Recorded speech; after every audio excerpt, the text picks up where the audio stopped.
चैतन्यं शाश्वतं शान्तं व्यमातीतं निरञ्जनं नादबिन्दुकलातीतं तस्मै श्रीगुरुवे नमः. तस्मै श्रीगुरुवे नमः. आजच्या व्हिडिओमध्ये आपण शिवलीला अमृत ग्रंथाचा 13व्या अध्यायाचा सार बघणार आहोत. ह्या 13व्या अध्यायामध्ये काय सांगितलं, सुजी शौनकादिकांना आणखीन एक नवीन कथा तुम्हाला सांगतो असं म्हणून त्याने ह्या 13व्या अध्यायातल्या 5 कथा सांगितलेल्या आहेत. ह्या 13व्या अध्यायामध्ये प्रथमतः दक्ष राजाच्या यज्ञाचा विध्वंस सांगितला. त्याच्यानंतर शिवपार्वतीचा विवाह, त्रिपुरासुराचा वध, कार्तिकेयाचा स्कंदाचा जन्म आणि शेवटी ह्या तारकासुराचा वध, अशा 5 कथा ह्या अध्यायामध्ये सांगितलेल्या आहेत. तर एकदा दक्ष राजा जो होता तो महादेवाचा सासरा होता. सतीचा पिता होते दक्ष राजा आणि प्रयाग क्षेत्रामध्ये एक मोठा समारंभ साजरा केला.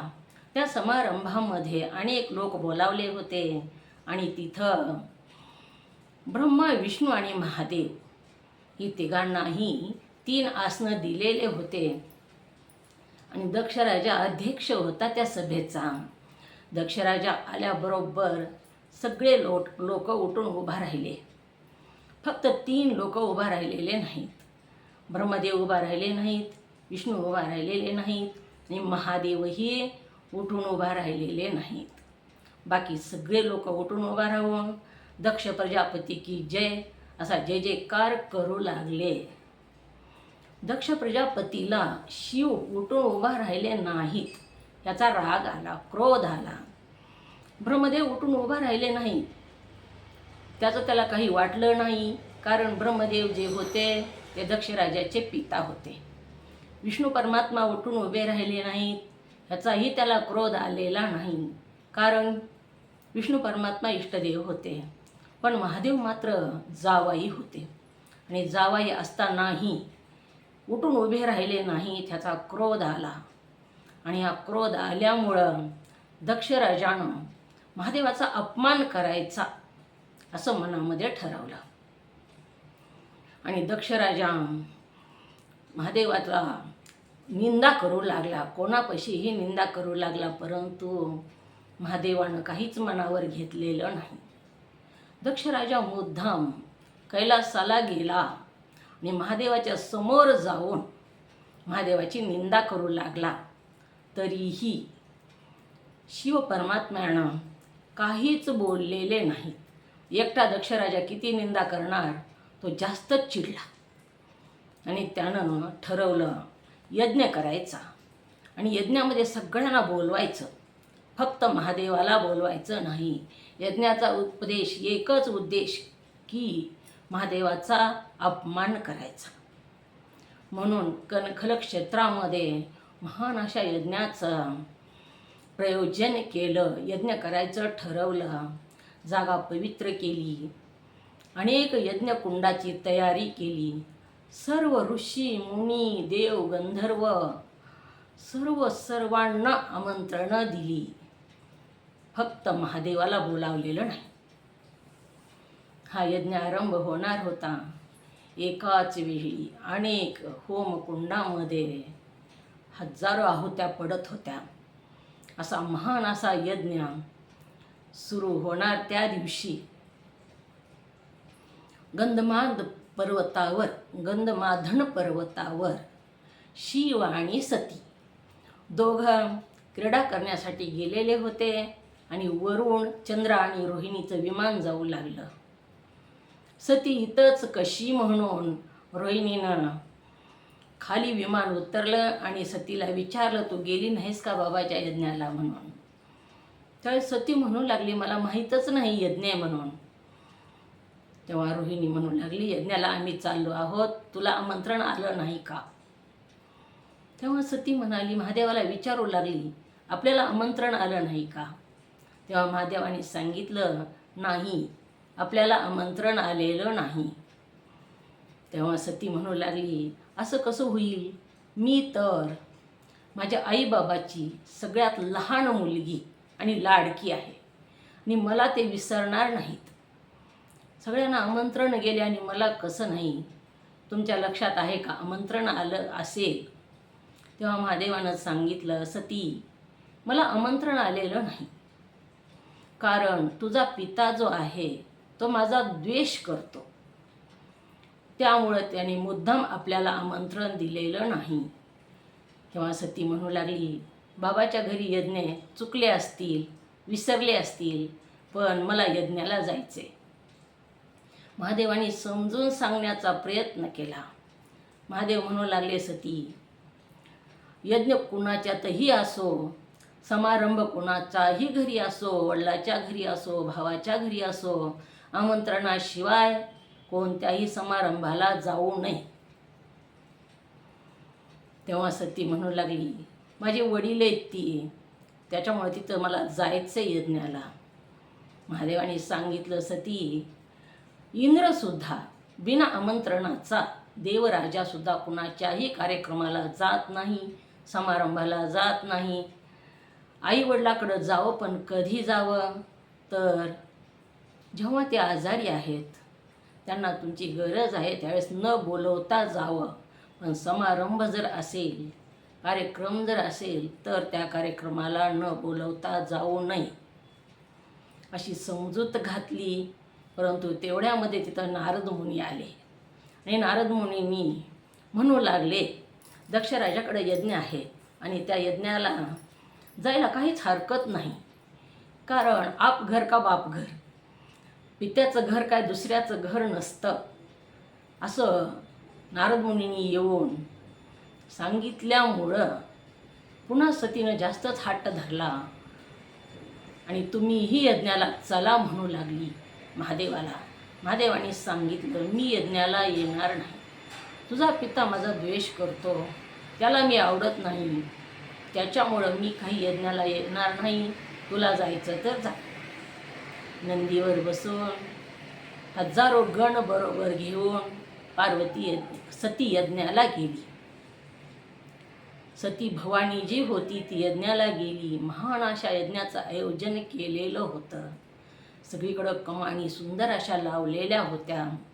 सुशोभित असं वातावरण झालेलं होतं आणि यज्ञकुंड पेटलेले होते. सगळीकडं आहुत्या सुरू होत्या, मंत्र उच्चार सुरू होता. सती नंदीवरून उतरली आणि यज्ञमंडपामध्ये प्रवेश केला आणि सगळेचे आसनं बघितले. प्रत्येकाचं आसन ज्याच्यात त्याचं नाव टाकून तिथे सिद्ध होतं. तेव्हा सतीनं आधी आपलं आसन कुठे ह्याचा शोध घेतला. सतीचं आणि शिवाचं आसन नव्हतं. समोर दक्षराजा दिसला. दक्षराजाकडं सतीनं बघितलं. बघितल्याबरोबर दक्षराजानं तोंड फिरवलं आणि सतीकडं पाठ केली. सतीला वाटलं धूर झालेला आहे यज्ञाचा, म्हणून धूर डोळ्यात गेल्यामुळं आपल्या पित्याला आपण दिसला नाहीत असं वाटलं. तिनं आईकडं बघितलं. आईनंही तोंड फिरवलं. दक्षराजाच्या भीतीमुळं तिनं आपल्या ज्या बहिणी पूजेला बसल्या होत्या त्यांच्याकडंही बघितलं. त्यांनीही खाली नजर घेतली. सतीकडं कोणीच बघितलेलं नाही. तेव्हा सती आपल्या वडिलाच्या जवळ गेली आणि वडिलाला समोर जाऊन म्हणू लागली, बाबा माझं आणि माझ्या पतीचं आसन कुठं आहे? तेव्हा दक्षराजा म्हणू लागला, तुला इथं कोणी बोलावलं आणि तू न बोलवता यज्ञाला का आलीस? तुला आमंत्रण आलं होतं का? मग तू न बोलवता इथं का आलीस? आणि तुझ्या पतीचं सुद्धा इथं काय काम आहे? तुझा पती काय देवादिकात बसण्यासारखा आहे का? असं म्हणून दक्षराजानं महादेवाची निंदा केली. जे नाही ते महादेवाला बोलू लागला, तुझा पती रानटी आहे, तो देवसभेत बसण्यासारखा नाही, देवाच्या सभेत त्याचं काहीच काम नाही. हो, तो पशुवर बसतो, रानामध्ये फिरतो, वस्त्र अंगावर घालत नाही, दिगंबर अवस्थेमध्ये सर्व अंगाला भस्म लावून स्मशानात राहतो. कोणताही अलंकार गळ्यामध्ये घालत नाही, तर नाग गळ्यात घालून, सर्प गळ्यात घालून फिरतो. असा हा रानटी प्राणी माझ्या या यज्ञ मंडपात नको आहे, म्हणून मी त्याला बोलावलेलं नाही, त्याला कोणताच संस्कार नाही. अशा प्रकारे त्याने तिसऱ्या डोळ्यात अग्नी ठेवला. क्रोधित आहे हा, अग्नीनं कधीही कोणाला जाळून टाकतो. अग्नी ठेवला ते ठेवला, मस्तकावर काय गंगा धारण केली, सगळा सदा ओला राहतो. अशा प्रकारे महादेवाची हर तऱ्हेनं निंदा केली. तेव्हा सतीला क्रोध आला आणि सतीनं त्या यज्ञकुंडामध्ये समर्पण करायचा तिच्या मनामध्ये विचार आला.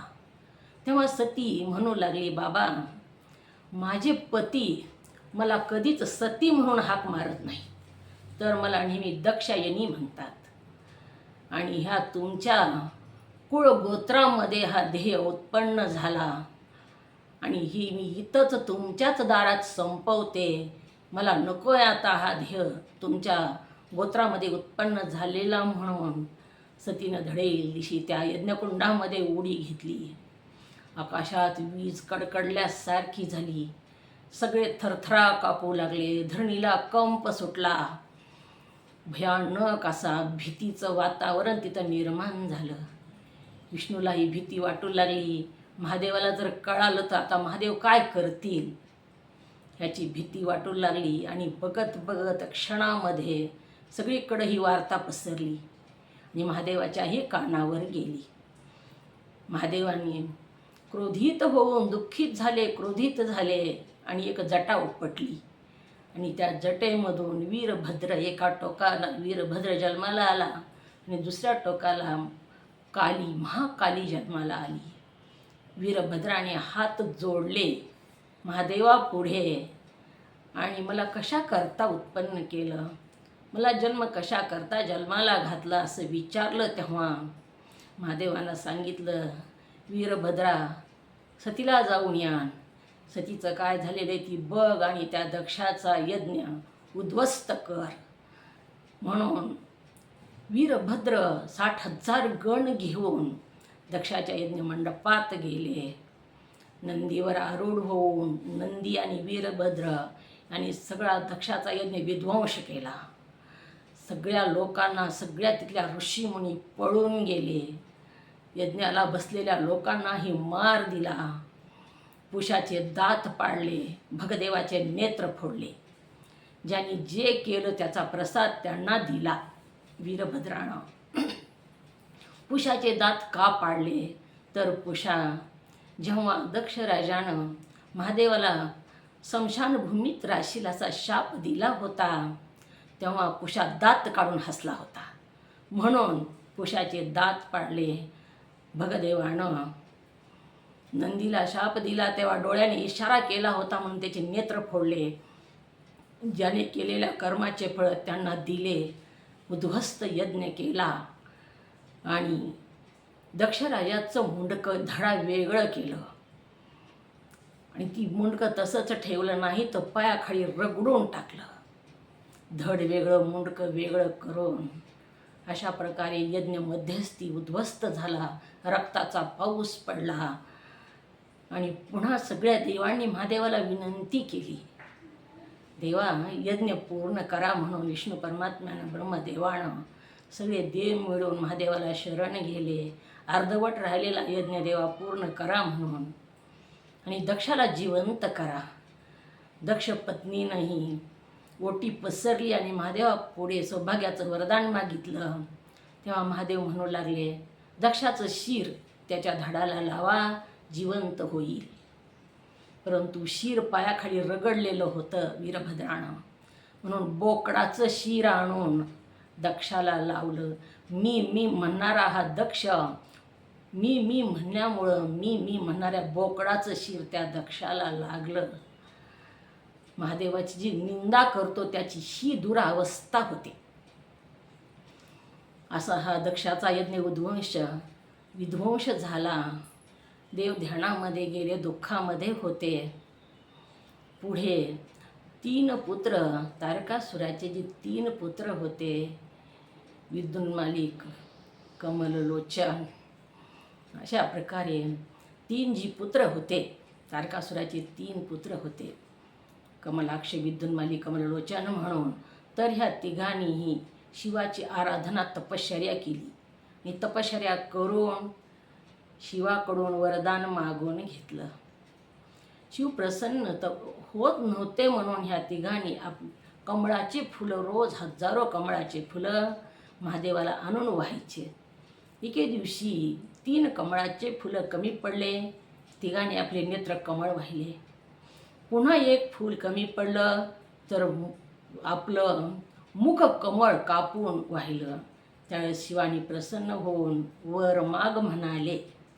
तेव्हा ह्या तिघांनी वर मागितले, आम्हाला अंतराळामध्ये तिघाला 3 नगरी बनवून द्या. एकाला लोखंडाची नगरी असावी, एकाला सोन्याची नगरी असावी, एकाची चांदीची नगरी असावी. ह्या नगरी आकाशात भ्रमण करणाऱ्या असाव्या. ह्या नगरीचा नाश होऊ नये. तर कधी महादेवानं सांगितलं नाश होऊ नये असं नाही, कधी ना कधी नाश होणार. मग त्यांनी वरदान मागितलं नाश व्हावा, पण 10 वर्षानंतर जेव्हा तिन्ही नगरं अंतराळामध्ये भ्रमतात ते एका रेषेत येतील आणि ती एका घटकाभरच त्या रेषेत राहतील. त्याच वेळेस शिवाने एकाच बाणाने तिन्ही नगरीचा, तिन्ही पुराचा एकाच बाणानं नाश केला तरच नाश व्हावा, नाहीतर होऊ नये. असं वरदान मागून घेऊन त्याने उत्पात माजिवला. विद्युन्माली, कमलाक्ष, कमललोचन हे जे होते ते त्यांनी सगळ्या देवांना त्रास द्यायला सुरू केला. ऋषी मुनींना तपश्चर्या करू देना झाले. मानवांना, गंधर्वांना, सगळ्यांनाच त्रास द्यायला सुरू केलं. म्हणून पुन्हा देव सगळे महादेवाकडे गेले आणि तुम्ही वरदान दिलं त्याचा परिणाम बघा म्हणून सांगितलं. आता ह्याचा तुम्ही निपात तुम्हीच करा म्हणून सगळे देव शिवपरमात्म्याला शरण गेले. तेव्हा महादेवानं सांगितलं ह्याच्यासाठी मला रथ पाहिजे. आणि सगळे देव पशु झाले आणि रथ तयार केला. त्या रथाला वेद घोडे जुंपले, 7 घोडे जुंपलेले आहेत. सूर्य चंद्र त्या रथाचे चाकं बनले. सगळे शास्त्र साठा बनले आणि देव त्या रथाला झुंपण्यात आले.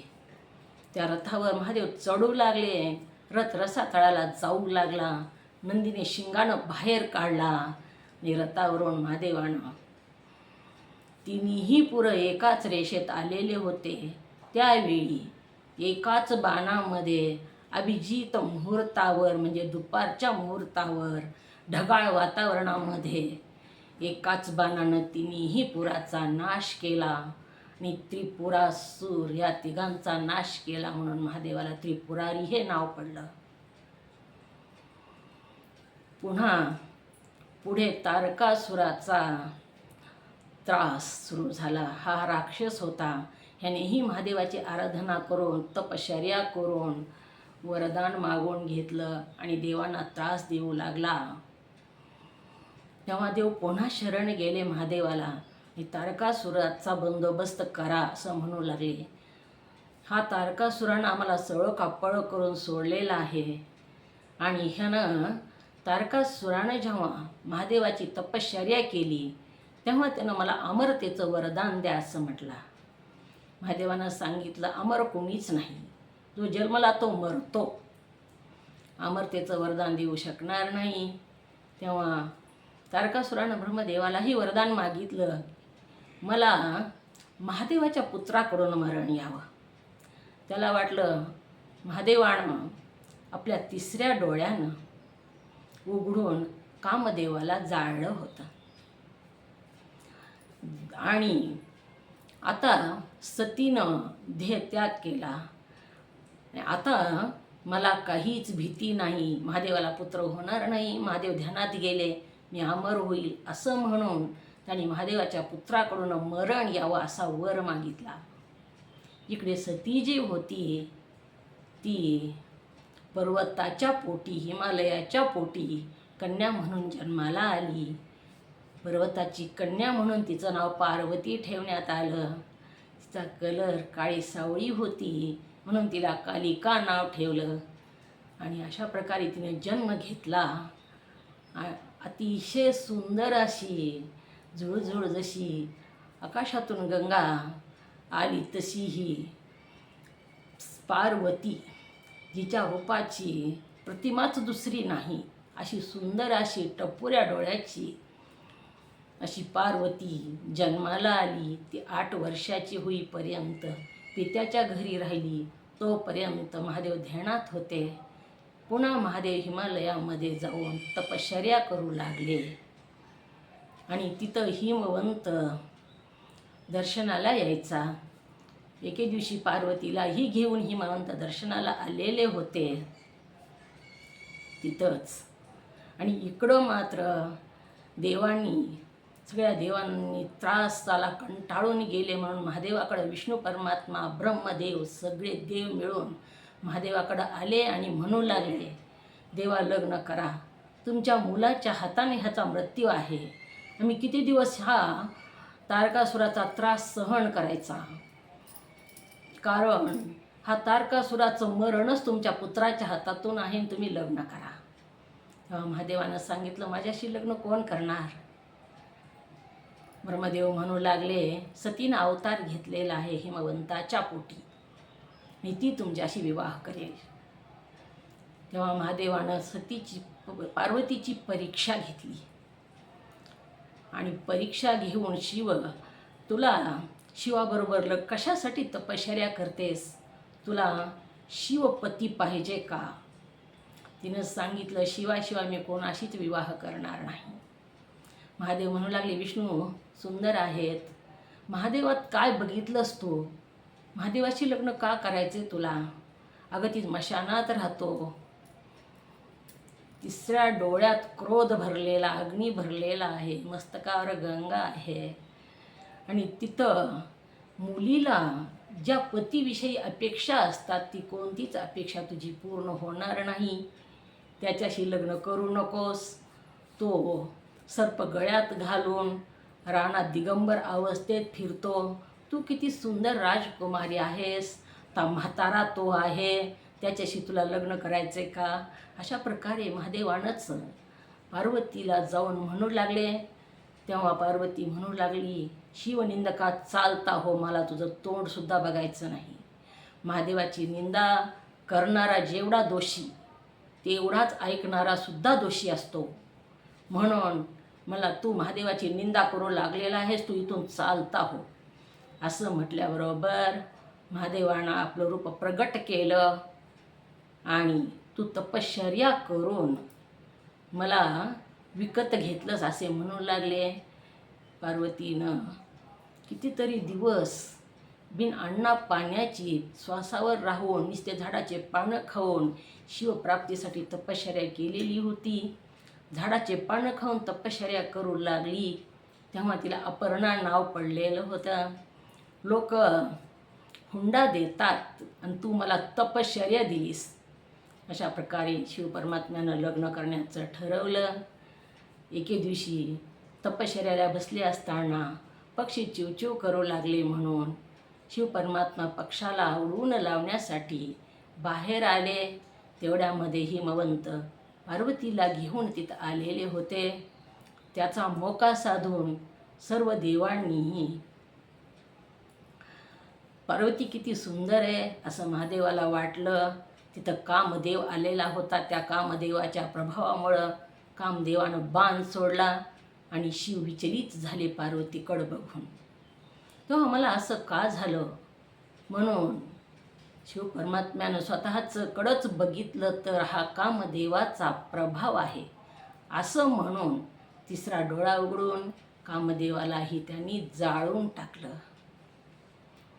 आणि पुढे देव पुन्हा पुन्हा शिवपरमात्म्याला विनंती करू लागले आणि शिवपार्वतीचा विवाह झाला.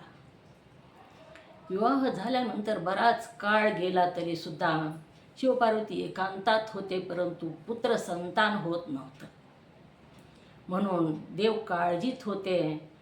सर्व देवांनी अग्निदेवाला पाठवलं, जा आणि महादेवाला भिक्षा माग. अग्निदेव गेले, महादेवाला भिक्षा मागू लागले. तेव्हा दोघं एकांतात होते, शिव पार्वती. महादेवानं सांगितलं, आता त्याला अग्नीला कोणती भिक्षा घालतेस, तर माझं हे वीर्याच नेऊन, वीर्य जी आहे ती अग्नीला नेऊन देऊन टाक. म्हणून पार्वतीनं वीर्य अग्नीला दिलं. अग्नीला देत असताना वीर्याचं काही थेंब जमिनीवर पडले, त्याच्यापासून पारेची निर्मिती झाली. म्हणून पाऱ्यापासून बनवलेल्या शिवलिंगाची पूजा खूप प्रखर सांगितलेली आहे. अग्नी त्या वीर्य घेतल्यामुळे अग्नी गरोदर झाला. अग्नीला ते वीर्य सहन होईना, सगळ्या अंगाचा धा होऊ लागला आणि अग्नीने ते वीर्य गंगेच्या दिशेने कबुतराचे वेश घेऊन अग्नी गेला आणि अग्नीने गंगेमध्ये वीर्य त्याग केला. गंगेला सुद्धा तो वीर्य सहन झालं नाही. तिने सरकाड्याच्या वनात टाकलं. सरकाडा नावाचं एक गवत आहे आणि तिथं एक बाळ जन्माला आलं. त्याच गंगेच्या काठी कृतिका, 6 कृतिका ऋषीपत्न्या, त्यांना वांज होत्या, त्यांना पुत्र होत नव्हता. म्हणून 6 महिने त्या गंगेची साधना केलेली होती त्यांनी. सूर्य उदयाच्या आधी यायचं आणि गंगेचं स्नान करायचं, पार्थिव लिंगाचं पूजन करायचं आणि पुत्रप्राप्तीची मागणी करायची. अशी त्यांची तपश्चर्या पूर्ण झालेली होती. आणि त्याच दिवशी कार्तिकेयाचा जन्म झाला. कार्तिक महिन्यामध्ये कृतिका योगावर कार्तिकेयाचा ह्या स्कंदाचा जन्म झालेला आहे. ही बाळ रडायलेलं बघितलं आणि 4ही कृतिका धावल्या बाळ घेण्यासाठी म्हणून. आणि 4ही म्हणू लागल्या, माझं बाळ आहे, माझं बाळ आहे, मी तपश्चर्या केली म्हणून मला बाळ दिलं गंगेनं. तेव्हा कार्तिक स्वामी स्वतः प्रकट झाले आणि 6 मुख धारण केले आणि 6 मुखानं 6 जणीचं दूध पिलं. म्हणून 6 कृतिका कार्तिक स्वामीच्या माता आहेत. कार्तिक स्वामी प्रत्येक आईकडं 6 महिने राहिले. अशी 3 वर्ष उलटून गेले. त्याच्यानंतर महादेवानी कार्तिक स्वामीला पार्वतीच्या स्वाधीन केलं आणि कार्तिक स्वामी सेनापती पदावर आरूढ होऊन देवाने कार्तिकेयाला सेनापती पदावर आरूढ केलं. सर्व देवांनी शस्त्र दिले आणि कार्तिक स्वामींनी तारकासुराबरोबर घनघोर युद्ध केला. एवढासा कार्तिक स्वामी, परंतु सगळे राक्षस युद्धात पळवून लावले आणि जे जयकार करून कार्तिक स्वामींनी तारकासुराचा वध केला. असा हा अध्याय आहे. परम पावन पुनीत अनंत पुण्याची प्राप्ती करून देणारा हा अध्याय, 13वा अध्याय, शिवलीला अमृतचा अध्याय. हा 3 महिने 6 महिने एकच अध्याय वाचला तरी सुद्धा विजयाची प्राप्ती होईल. कारण कार्तिक स्वामी विजयाचं स्वरूप आहे. शिवपार्वतीचा विवाह झाला. ज्यांना विवाहाची इच्छा आहे त्यांची सुद्धा विवाह होतील. पुत्रप्राप्तीची इच्छा करणाऱ्याला पार्वतीला कार्तिक स्वामीच्या पुत्राची प्राप्ती झालेली आहे. म्हणून पुत्रप्राप्तीची इच्छा करून जे हे अध्याय वाचन करतील, श्रवण करतील, ऐकणं म्हणजे श्रवण करणं, जी पुण्य वाचन करण्यानं, पारायण करण्यानं प्राप्त होतं त्याच्यापेक्षा जास्त पुण्य श्रवणानं प्राप्त होतं. वाचत असताना पूर्ण बोध होत नाही, ऐकल्यानंतर प्रत्येक शब्दाचा अर्थ कळतो. म्हणून हा शिवलीला अमृतचा 13व्या अध्यायाचा अर्थ साररूपी हा व्हिडिओ आहे. हा जो तुम्हाला व्हिडिओ आवडला तर लाईक करा, सबस्क्राईब करा, शेअर करा.